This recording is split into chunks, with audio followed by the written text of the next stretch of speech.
You are listening to PastThink.com audiobook. Please like and subscribe, thank you. Chapter 89. Our hero sees the handiwork of a departed love, and is moved to write an ode. Frowner falls prey to hysterical fear, and resolves to starve to death. We have seen in the last chapter how Xueqin forced herself to get up, and was sitting brooding in her apartment, when suddenly a maid arrived with news of some fresh crisis. "What has happened?" she asked in alarm. "I don't know, ma'am," replied the maid. "A messenger has come from the ministry for the master. One of the pages on the inner gate reported to her ladyship, and her ladyship sent me here to ask for Mr. Lien." Xueqin became slightly calmer when she realized that it was only a ministry affair. "Will you tell her ladyship," she said, "that Mr. Lien was away last night on business, and has not yet returned. She had better send round for Mr. Jean at the other mansion." "Yes, ma'am." The maid departed. Presently Cousin Jean came over to Ronghua House to receive the messenger from the ministry. Having ascertained the facts, he went in to report to Lady Wang. "The messenger says that yesterday the president of the Yellow River Conservancy Board presented a memorial, describing the bursting of dikes throughout Honan province and the flooding of several prefectures, departments, and districts. They are allocating funds for reconstruction of city walls. This is going to mean a lot of extra administrative work for the senior officials at the ministry, and they wish to inform Sir Jing at once." Having said this, Cousin Jean withdrew. Jiaxing was informed directly upon his return, and for most of the winter he was kept very busy, and spent nearly all of his time at the ministry. Although for Baoyu this meant a period of less intensive studying, fear of being detected by his father still caused him to keep up his attendance at school, and inhibited him from spending much time with Dayu. One morning in the middle of the 10th month, Baoyu rose and prepared to set off as usual for school. The weather had suddenly turned chilly, and he saw Roma come in with a bundle of winter clothes. "It's very cold today," she said. "You'll need to wrap up well." She chose a garment for him to wear and wrapped up another, which she entrusted to one of the younger maids. The maid went out and gave it to Tea Leaf, saying, "As it's so cold today, you are to have this ready in case Master Bao wants to change." Tea Leaf acknowledged these instructions, and followed Baoyu to school with the felt-wrapped bundle in his arms. On arrival, Baoyu sat down to work. He was soon distracted from his books by the sound of the paper casements vibrating in the wind. "The weather seems to have taken a turn for the worse," observed the preceptor, opening a touch-hole in one of the windows and looking out. A great bank of dark clouds in the northwest was surging steadily across the sky. Tea Leaf came into the classroom. "It's getting colder, Master Bao. You had better put something warmer on." Baoyu nodded, and Tea Leaf walked across the room. The sight of the garment he was carrying had a most curious effect on Baoyu, who gazed at it as if in a trance. The other boys watched with fascination. "Why did you have to bring this?" asked Baoyu. "Who gave it to you?" He had recognized it at once as the peacock gold snow cape, the one that Skybright had so bravely mended for him during her last illness. "The maids wrapped it up and told me to bring it," replied Tea Leaf. "Well, I'm not feeling particularly cold," said Baoyu. "I don't think I'll wear it just now. You may as well wrap it up again." The preceptor supposed that Baoyu was reluctant to spoil so fine a garment, and noted with gratification this evidence of thrift. "Please put it on, Master Bao," pleaded Tea Leaf. "For my sake. You know I'll get the blame if you catch a cold." With extreme reluctance Baoyu put it on, sat down again, and stared glumly at his books. The preceptor presumed that he was concentrating once more on his studies, and gave the incident no further thought. That afternoon, when the day's lessons were over, Baoyu said that he felt unwell, and asked to be excused from school the next day. Dayu had, of late, come to view his students in a more lenient light, more as companions with whom to while away his old age. His own health was poor, and he was glad to lessen his burden of work by the judicious dispensation of sick leave. Besides, he knew that Serging had more important matters on his mind, and that grandmother Jia always indulged her favorite grandson. With a nod he indicated to Bao Yu that his request was granted. Bao Yu went straight home. After calling briefly on his mother and grandmother, neither of whom questioned his plea of illness, he returned to the garden. He was not at all his usual smiling talkative self. In fact, he hardly said a word to Aroma and the others, but lay down dressed as he was on the Kong. "Dinner's ready," said Aroma. "Do you want it now, or will you wait till later?" "Bao Yu, I won't have anything to eat. I'm not feeling well. You just have yours." "Aroma, well, you might at least take off that lovely cape. You'll crumple it and ruin it." "Bao Yu, I want to keep it on." "Aroma, it's not just the cape that I'm worried about. Look how carefully it's been darned. You'll spoil the stitching." This touched Bao Yu to the quick. He heaved a deep sigh. "Oh, all right. Put it away then. Wrap it up carefully. I shall never wear it again." He stood up to take it off. Aroma came over to take it from him, but he had already begun to fold it himself. "Why are you being so industrious today?" she asked in surprise. He made no reply but went on folding. "Where's the wrapper?" he asked when he had finished. Musk handed it to him, and as he carefully wrapped the cape, she turned to give Aroma a wink. Bao Yu took no notice of them, but sat down, looking thoroughly dejected. The clock on the shelf chimed, and he glanced down at his watch. It was already 5:30. Shortly afterwards a junior maid came in to light the lamps. "If you won't have a proper meal, at least have a little hot congee," pleaded Aroma. "If you go to bed on an empty stomach you could easily catch a fever. And then think of all the trouble we'll have." He shook his head. "I'm not hungry. I'd only feel worse if I tried to force something down." "Well, in that case," said Aroma, "you should at least have an early night." She and Musk made his bed and Bao Yu lay down. He tossed and turned, but found it quite impossible to get to sleep. Finally, just before dawn, he dozed off, only to awake again half an hour later. Aroma and Musk were already up and about. "I heard you tossing and turning till the early hours," said Aroma. "I didn't dare disturb you. Then I fell asleep myself." "Did you manage to sleep in the end?" "A bit. But I woke up again almost at once." "Have you got a pain anywhere?" "No. I just feel depressed." "Will you be going to school today?" "No. I asked for the day off yesterday. I thought I might go for a walk in the garden to try and throw off this depression. But I think it will be too cold. Will you tell them to clear a room for me and put an incense burner and my writing things in it? I won't need you today. I just want to sit quietly on my own for a while. Tell the others I don't want to be disturbed." "Of course no one will disturb you if you want to study quietly," said Musk as soon as she heard this. "I think it's an excellent idea," said Aroma. "You will be able to keep warm, and a day of studying on your own will help you to feel more settled." She added, "But please, if you don't feel like eating a proper meal, have something. What would you like? Tell me now, and I can get them to prepare it in the kitchen." "Whatever's easiest," replied Bao Yu. "Don't go to a lot of fuss. It would be nice to have some fruit in the room for the scent." "Which room would you prefer?" asked Aroma. "They are all rather cluttered, except Skybright's old room, which has been empty for quite a while. That might be a bit cold and lonely though." "That doesn't matter," said Bao Yu. "Have the charcoal brazier moved in there." Aroma gave instructions for this to be done, and as she was speaking a maid came in carrying a tray with a bowl and a pair of ivory chopsticks, which she handed to Musk, saying, "Here's the soup Miss Hua ordered from the kitchen." Musk took the tray and saw that the bowl contained bird's nest soup.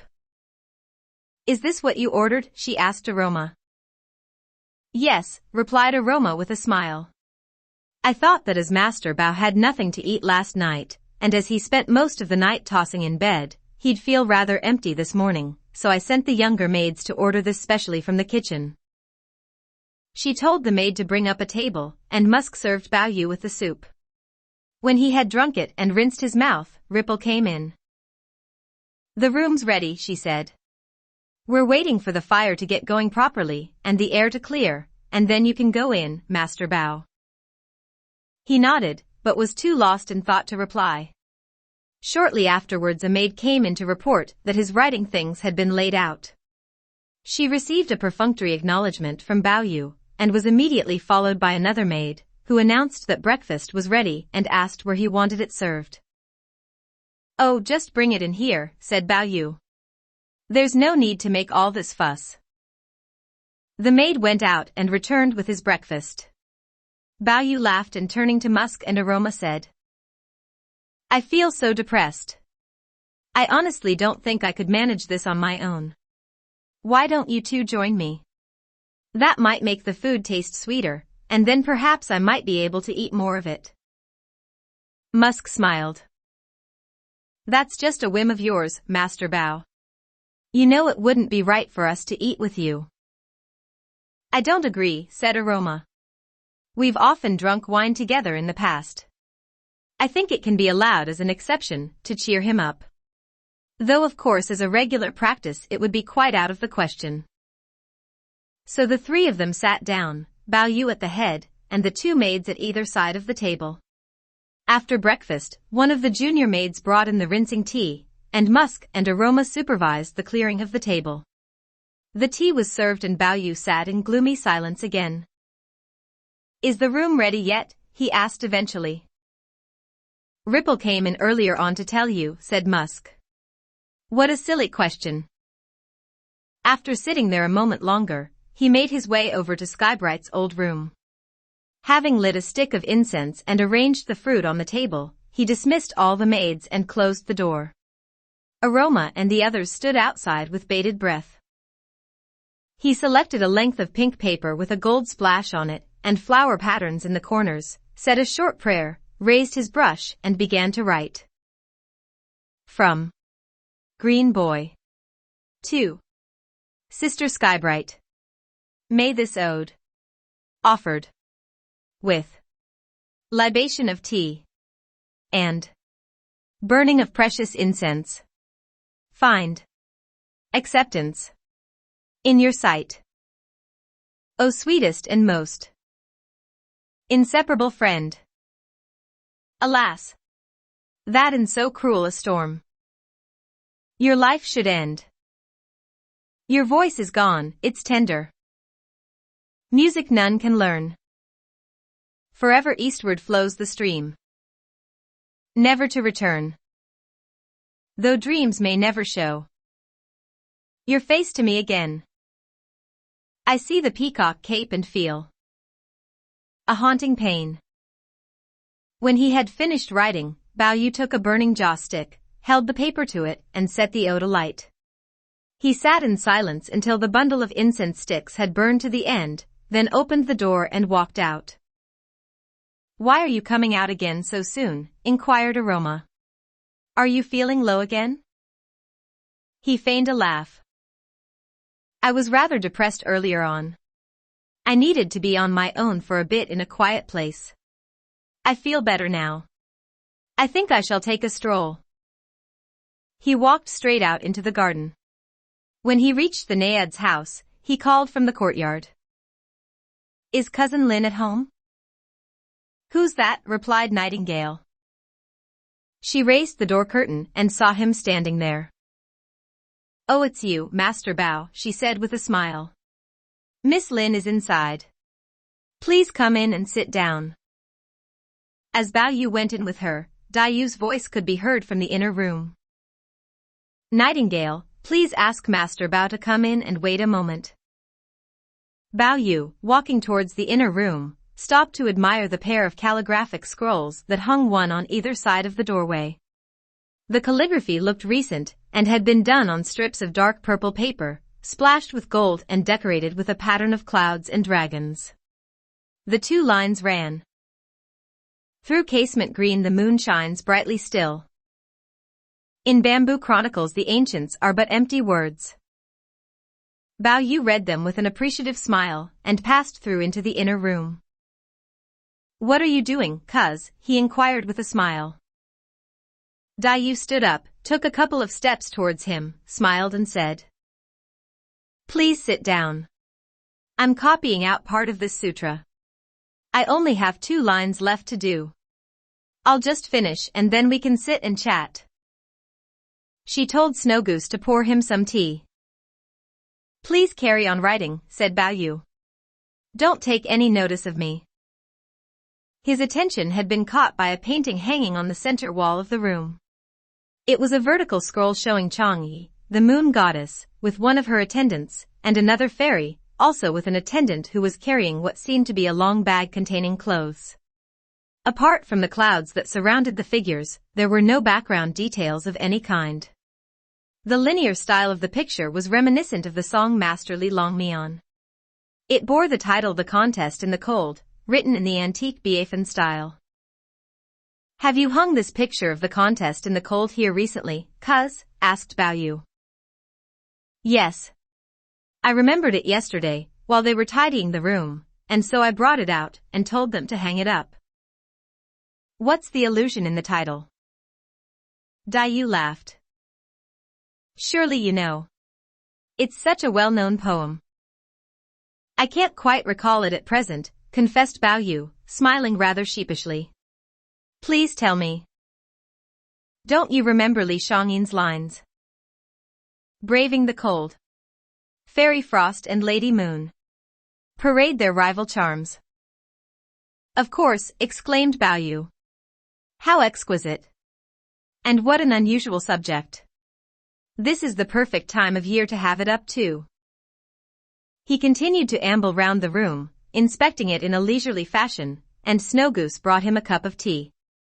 He drank his tea, and in a few minutes Dai Yu finished the section of the sutra she was copying, and stood up. Forgive me, she said. You know you don't have to stand on ceremony with me, he replied with a smile. He observed that she was wearing a little pale blue fur-lined dress embroidered with flowers, and an ermine-lined sleeveless jacket, while her hair was coiled up in her everyday style, and had no flowers in it, but only a flat hairpin of purest gold. Her padded underskirt was pink, and embroidered with flowers. How graceful she seemed, as a jade tree leaning in the wind, how gentle, as a fragrant lotus whose petals are moist with dew. Have you been playing your qin at all these last few days? He inquired. Not for a day or two. This sutra copying makes my hands too cold. Maybe it's just as well, said Bao Yu. I know the qin is a fine thing in its way, but I can't see that it does any real good. I have never heard of it bringing prosperity or long life, it only seems to cause sorrow and distress. And it must be such a labor to memorize those tablatures. I think, cuz, that with your delicate constitution, you should avoid anything so strenuous. Dai Yu smiled somewhat scornfully. Is that the qin you play? Bao Yu went on, pointing to one hanging on the wall. Isn't it rather short? Not really, explained Dai Yu. When I was a little girl and first started learning, I couldn't reach on an ordinary qin, so we had this one specially made. It's not a collector's piece of course, made with wood saved from the flames, but it has a crane fairy and a phoenix tail, and the dragon's pool sound hole and goose foot tuning pegs are all in the correct proportions. And look at the crackling on the varnish. Doesn't that look just like cow hair crackle to you? The fine workmanship gives it a beautiful tone. Have you been writing any poetry recently, cuz? Bao Yu went on to inquire. Not much, not since the last meeting of the club. He laughed. You can't fool me. I heard you chanting. How did it go now? Why grieve to watch? The wheel of karma turn? A moon-like purity remains. My constant goal. I found your setting very striking. You did write it, didn't you? Dai Yu, how did you come to hear it? Bao Yu, I heard you playing when I was walking back from Smartweed Loggia a few days ago. The music was so lovely and I didn't want to interrupt you, so I just listened quietly for a while, and then went on my way. There is one thing I've been meaning to ask you. I noticed that in the first part you use a level tone rhyme, but suddenly change to an oblique tone at the end. Why is that? Dayu, that is free composition. One doesn't have to abide by any rules. One just goes wherever the inspiration takes one. Bao, I see. I'm afraid such subtleties were lost on my untrained ears. Dayu, true lovers of music have always been few. Bao realized that without meaning to he had said the wrong thing, and was afraid that he had alienated Dayu. He sat there for a while. There was so much he wanted to say, but he was now too nervous to open his mouth again. Dayu had also spoken without thinking, and on reflection she wished that she had not been so scathing, and withdrew silently into her shell. Her silence only increased Baoyu's own misgivings, and finally in some embarrassment he stood up and said, I must be on my way to see Tan. Please don't get up. Give her my regards when you see her, will you? Said Dayu. I will, he replied, and departed. Dayu saw him to the door, then returned to her chair, and sat brooding to herself. Baoyu's been so odd recently. He doesn't seem to say what he's thinking. He's friendly one minute and distant the next. I wonder what it means? Nightingale came in. Have you finished copying for today, miss? Shall I put your writing things away now? I shan't be doing any more, replied Dayu. You can clear them away. Dayu went into the inner room and lay down on her bed, slowly turning all these things over in her mind. Nightingale came in to ask if she would like some tea. No, thank you. I just want to be alone and lie down for a bit. Very well, Mississippi. Nightingale went out, to find Snowgoose standing in the doorway, staring oddly in front of her. She went up to her and said, What's the matter with you? Snowgoose was lost in thought, and the question gave her quite a turn. Don't say a word. I've heard something very strange. If I tell you, you must promise not to breathe a word to anyone. As she said this, Snowgoose shot her lips out in the direction of Dayu's bedroom, then began walking away, nodding to Nightingale to follow her. They reached the foot of the terrace, and she began again in a whisper. Have you heard that Baoyu's engaged to be married? Nightingale gave a start. I don't believe you. It can't be true. It is. Nearly everyone knows except us. Who told you? Scribe. His fiancée is a prefect's daughter. She's very good-looking and comes from a wealthy family. As Snowgoose was speaking, Nightingale heard Dayu cough, and thought she could hear her getting up again. Worried that she might come out and overhear them, she took Snowgoose by the hand and motioned to her to be silent. She looked inside, but all seemed quiet. She asked Snowgoose in a low whisper. What exactly did Scribe say? Do you remember, replied Snowgoose, a day or two ago you sent me to Miss Tan's to thank her for something. Well, she wasn't home, but Scribe was. We started chatting, and one of us happened to mention Master Bao and his naughty ways. Scribe said, when will Master Bao ever grow up? He doesn't take anything seriously. And to think that he's engaged to be married now, and still as silly as ever. I asked her if the engagement had been settled, and she said that it had, and that the go-between was a Mr. Wang, a close relation on the Ningguo side, so the whole thing was a foregone conclusion. Nightingale put her head thoughtfully to one side. How very strange, she thought to herself. Why has no one in the family mentioned it, she asked Snowgoose. That's her old ladyship's idea, so Scribe said. It's in case Baoyu finds out, and is distracted from his studies. She made me promise not to tell a soul, and said she would blame me if word got around. Snowgoose pointed towards the house. That's why I haven't mentioned it in front of her. But today when you asked, I thought I could tell you the truth. As she was speaking there was a loud squawk from the parrot. "Miss Lin's back. Put the kettle on." The two maids had the fright of their lives and turned round expecting to see Dayu. But seeing no one, and realizing their mistake, they scolded the bird and went inside. They found Dayu at her chair. She was out of breath and had clearly only just sat down. Nightingale asked rather awkwardly if she wanted any tea or water. "Where have you two been all this time?" asked Dayu. "No one came when I called." She walked back to the Kong and lay down once more facing the wall, telling them to let down the bed curtains. They did so and left the room, each secretly thinking to herself that she had overheard them, but neither daring to say so. Dayu, brooding on her bed, had heard them whispering outside, and had crept to the door to eavesdrop. Details of their conversation eluded her, but the main substance was clear. She felt as though plunged into a great ocean. The prophecy contained in her nightmare was to be fulfilled after all. Bitterness and grief overwhelmed her. There was only one way of escape left. She must die. She must not live to see this dreaded thing take place. Without Baoyu, what would life be worth anyway? She had no parents of her own to turn to.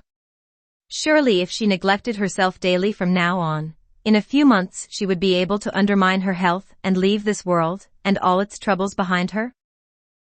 Having formed this resolution, without bothering to pull up her quilt or put on any extra clothes, she closed her eyes and pretended to be asleep. Nightingale and Snowgoose came in several times to wait on her, but seeing no sign of movement did not dare disturb her, even for dinner. Later, when the lamps were lit, Nightingale peeped through the curtains and saw that she had fallen asleep with her covers in a crumpled heap at her feet. Afraid she might catch cold, Nightingale gently pulled them over her. Dayu lay still until she had gone, then pushed them back again. Meanwhile, Nightingale questioned Snowgoose again. "Are you sure you weren't making it up?" "Of course I wasn't," replied Snowgoose rather indignantly. Nightingale, "But how did Scribe come to know?" Snowgoose, "It was Crimson that heard it first at Mrs. Lien's." Nightingale, "I think Miss Lin must have overheard us. I can tell that something has upset her greatly. We must be careful never to mention it again." The two maids tidied up and made themselves ready for bed. Nightingale went in to see how Dayu was and found the quilt in the same crumpled heap as before. She pulled it lightly back. That night passed without further event. The next morning Dayu rose early without waking either of the maids, and sat up on her own, lost in thought. Nightingale awoke to find her already up and said in surprise, "You're up very early this morning, miss." "I know I am," replied Dayu rather curtly. "It's because I went to sleep so early last night." Nightingale quickly dressed and woke Snowgoose, and the two of them waited on Dayu at her toilet. She sat staring into the mirror. Tears began to stream down her face, and her silk scarf was soon wet through. In the poet's words, "A wasted face, reflected in the spring stream, and pity flows from face to mirrored face, and back again." Nightingale stood by, not daring to utter a single comforting word, for fear that she would say the wrong thing and cause further anguish. Dayu sat motionless for a considerable while, then finally began her morning toilet, negligently, her eyes still brimming with tears. When it was done, she remained sitting where she was for a few minutes, then asked Nightingale to light some of the Tibetan incense. "But miss," protested Nightingale, "you've hardly had any sleep. What do you want to go lighting incense for? You're surely not going to start copying the sutra again, are you?" Dayu nodded. "But you woke so early, Mississippi. If you start writing now you'll exhaust yourself." "What does that matter? The sooner it's finished the better. I only want to do it to keep myself occupied anyway. And in days to come you will have my writing to remember me by." As she said this, tears began to pour down her cheeks, and Nightingale was no longer able to offer consolation, but burst into tears herself. Yu was resolved that from this day forward she would deliberately destroy her health. She soon lost her appetite and gradually began to waste away. Yu visited her whenever he could after school, but although there were a million things she wanted to tell him, her consciousness that they were no longer children inhibited her from showing her affection by teasing him in the old way, and rendered her powerless to express what was preying on her mind. Yu for his part would have liked to talk with her sincerely and offer her some genuine comfort, but he was afraid of aggravating her illness by offending her in some way, and so when he did see her, he merely inquired politely how she was feeling and added a few words of encouragement. Theirs was a true case of estrangement in the very extremity of love. Grandmother Jia and Lady Wang showed a motherly concern for Yu, which however went no further than calling in the doctor. Not knowing the inner source of her illness, they put it down to her sickly constitution, and Nightingale and Snowgoose were much too afraid to tell them the truth. Yu weakened day by day. After a fortnight her stomach had shrunk to the point where she could no longer bring herself to eat even gruel. Every conversation she overheard during the day seemed to her to be connected in some way with Yu's marriage. Every servant she saw from Green Delights seemed to be involved in the preparations. When Aunt Xue came to visit her, Bao Chai's absence confirmed her suspicions. She began to hope that no one would come to see her. She refused to take her medicine. Her only remaining wish was to be left alone, and to die as quickly as possible. In her dreams she constantly heard people addressing the new Mrs. Bao, and her mind grew totally obsessed with the idea, like the proverbial drinker who, seeing a curved bao reflected in his cup, is convinced that he has swallowed a snake. A few weeks of this self-imposed starvation, and it seemed as if she must soon die. Even the thinnest of gruels was now an impossibility. Her breathing was scarcely perceptible. She was hanging on by the slenderest thread. To learn whether she was to survive this crisis or not, please turn to the next chapter.